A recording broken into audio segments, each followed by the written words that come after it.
Everyone, welcome back to the channel. तो video में हम बात करने वाले हैं regarding BSc nursing age criteria कि क्या बीएससी नर्सिंग के लिए एज क्राइटेरिया है एंड क्या एज क्राइटेरिया 70 से 25 ईयर है। तो कंप्लीट हम इसके रिगार्डिंग ही डिस्कस करने वाले हैं। तो एक स्टूडेंट का क्वेश्चन था, ये डाउट था कि क्या ऐसा है कि 26 ईयर के कैंडिडेट्स हैं वो बीएससी नर्सिंग के लिए अप्लाई नहीं कर सकते हैं। तो कंप्लीट डिटेल से बात करने वाले हैं। उसने मुझे पूछा था पीजीआई-एमएस के लिए, बट अभी पहले मैं पीजीआई-एमआर के लिए बताऊंगी, देन पीजीआई-एमएस के यहाँ पर बताने वाली हूँ एज क्राइटेरिया। ठीक है, एज लिमिट मैं बताने वाली हूँ।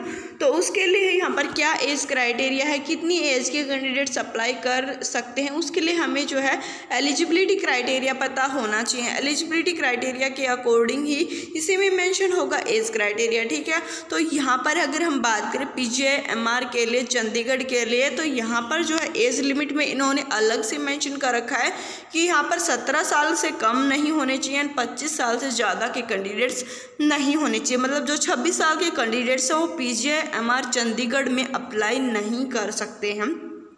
इन्होंने यहाँ पर अलग से मेंशन कर रखा है एज लिमिट में कि यहाँ पर इतनी ही एज लिमिट है कि 17 ईयर से 25 ईयर्स के कैंडिडेट्स अप्लाई कर सकते हैं, सिर्फ फीमेल कैंडिडेट्स अप्लाई कर सकते हैं। तो ये हमने देख लिया पीजीआई-एमआर के लिए। तो बात करें पीजीआई-एमएस रोहतक के लिए क्या एलिजिबिलिटी है, तो यहाँ पर एलिजिबिलिटी के बारे में बात करें तो इंडिया का सिटीजन होना चाहिए, तब भी जाकर है यहाँ पर जो है एंट्रेंस एग्ज़ाम दे सकता है। हरियाणा का रेजिडेंट होना चाहिए। ठीक है, अगर नहीं रेजिडेंट होगा तो भी उसको सीट यहाँ पर मिल जाएगी। एंड उसके साथ साथ यहाँ पर जो है उसके लिए लाइक एक्स सर्विसमैन के लिए कुछ एलिजिबिलिटी हैं।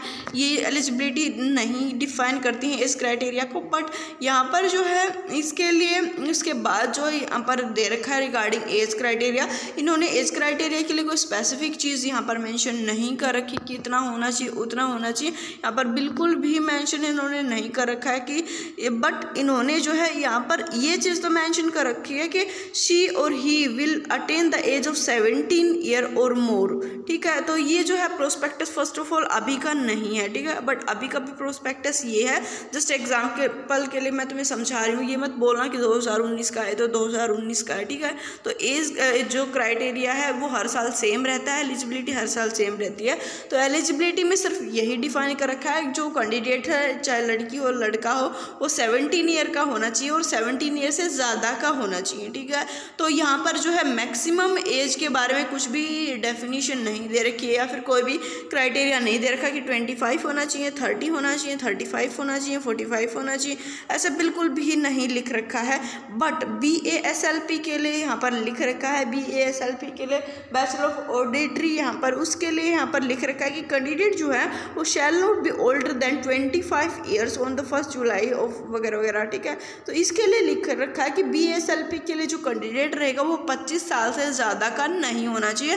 That is only for BASLP, not for BSc nursing. तो BSc नर्सिंग के लिए जो है यहाँ पर कुछ भी मेंशन नहीं कर रखा है।